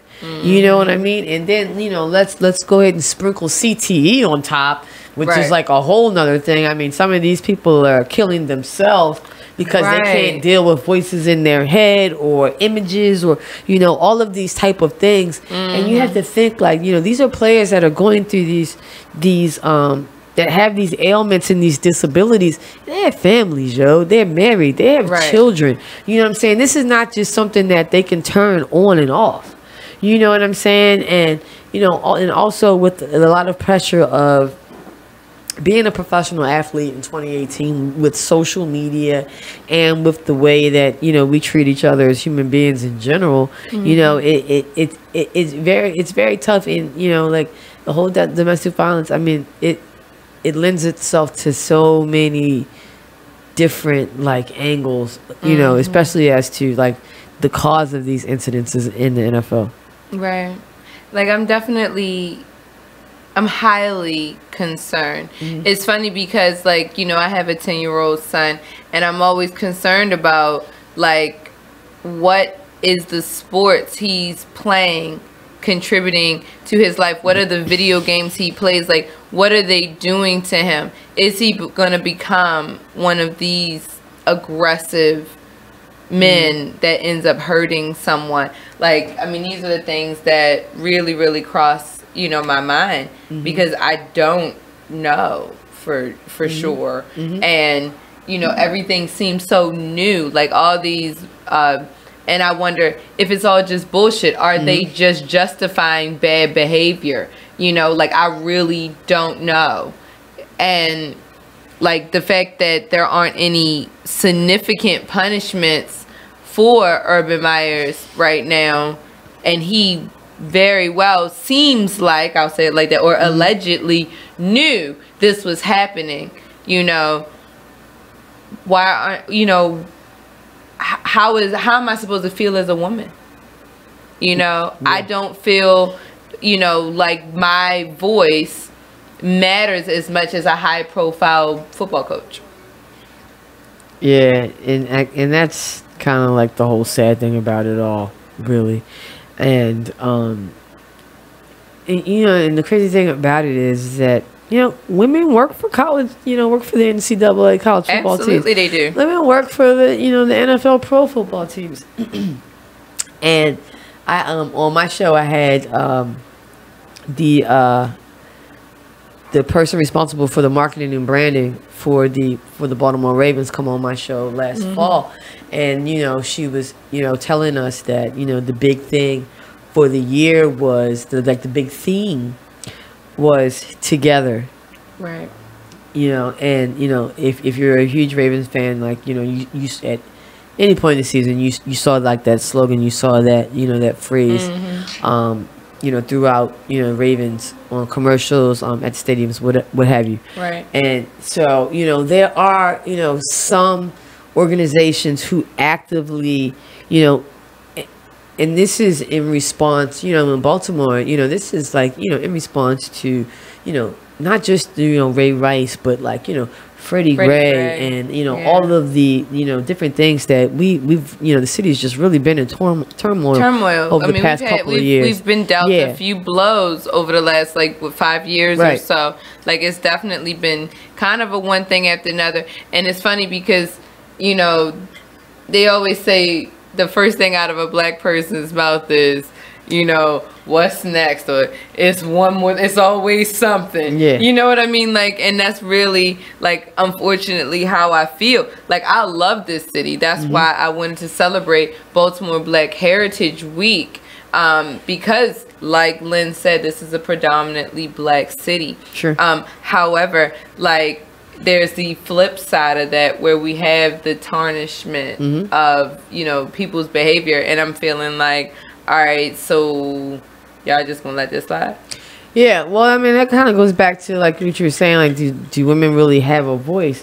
You know, so, you know, you have, you know, one organization that, you know, is taking that type of approach in the, like, the aftermath of the incident. You know, like with Ohio State right now, we really haven't gotten to that, you know, that conclusion. Like, you know, judgment hasn't been passed. So, but what I can say, the protesting, but the protesting and the petitioning does make, I mean, you know, if you're a woman, would I could understand if you would double think that whole thing. But you know how I'm feeling about this?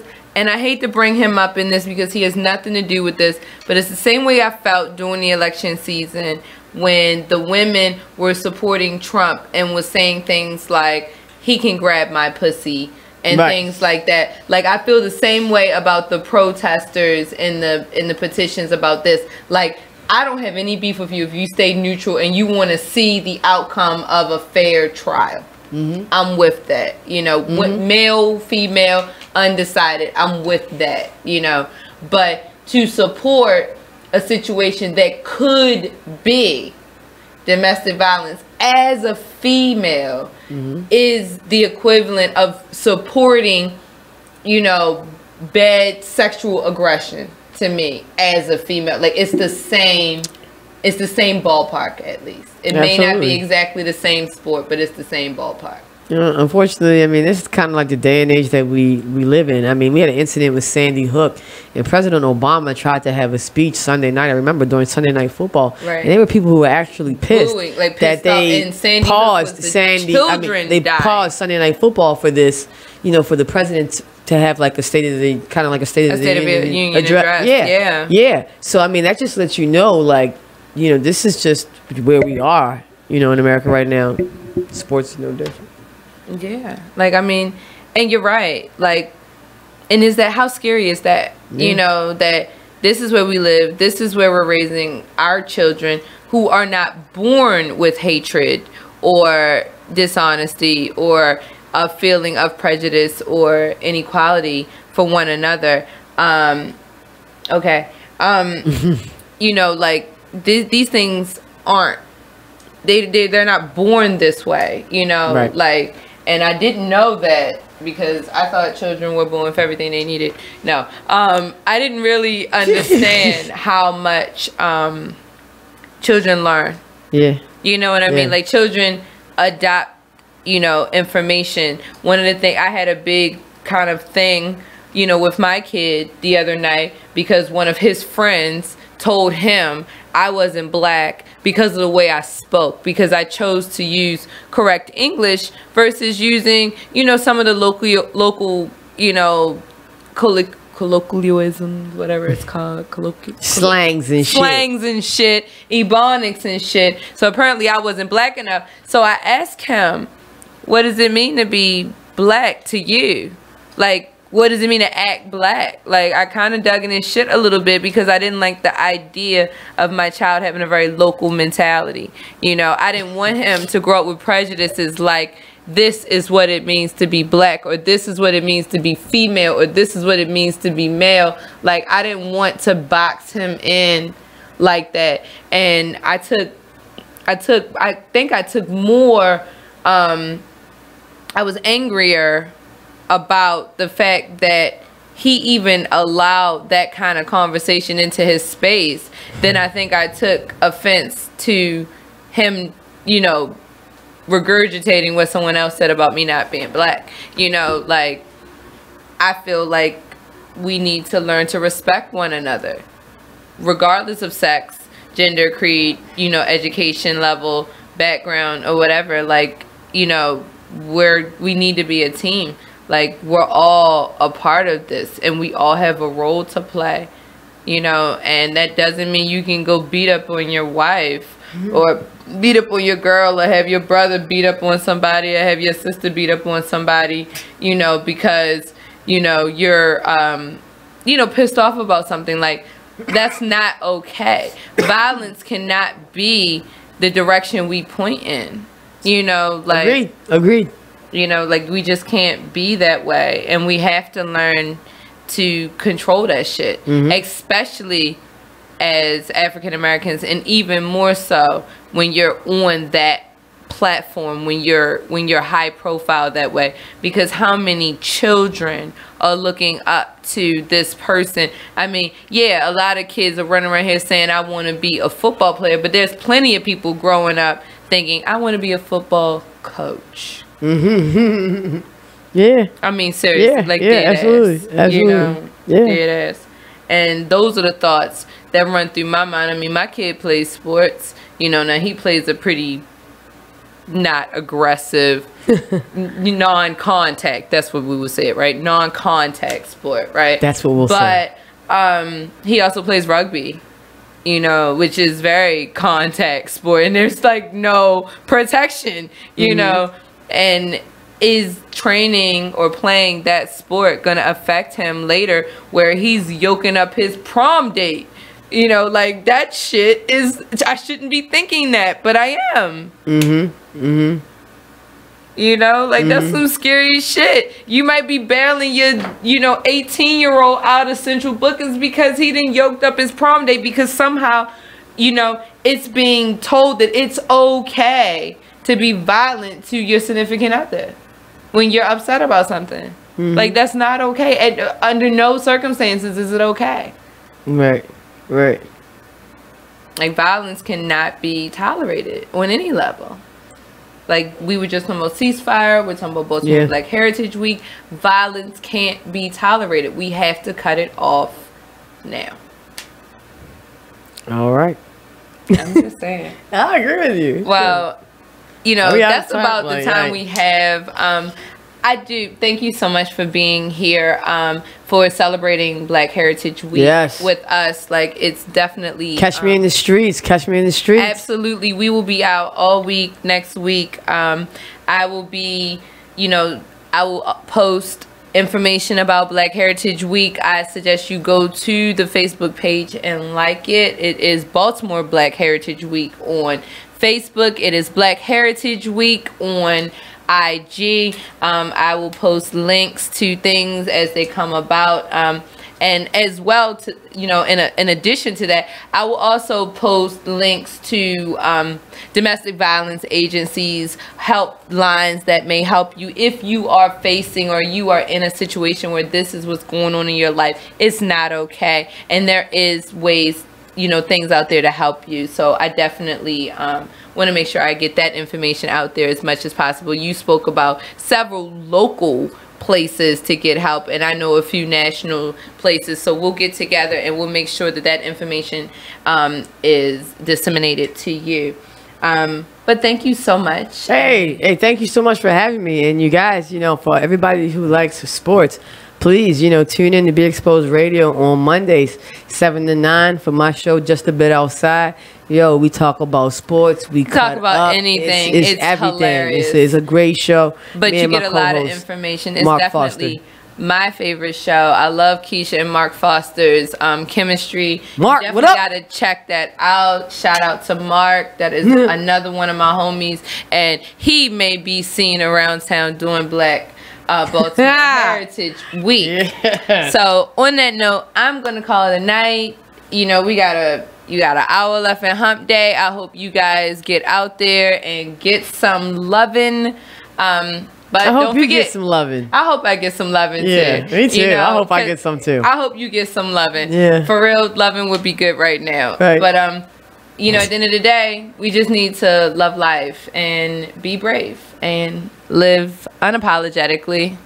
And y'all have a good night. We will see you in September. I'm not coming back till September. All right. Good night, y'all.